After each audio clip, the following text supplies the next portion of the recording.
Guys, welcome back. Tignan natin. Yo. Tignan natin last week. Oh,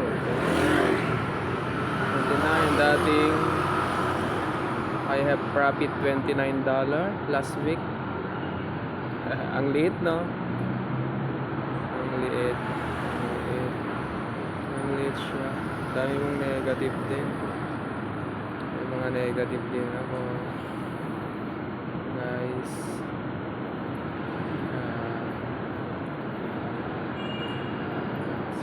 Last month, yan guys, nag-deposit ako ng $8.91, naging $58.04 na siya.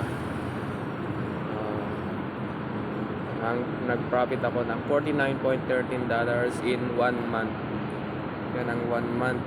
1 month ko trinade. Yan.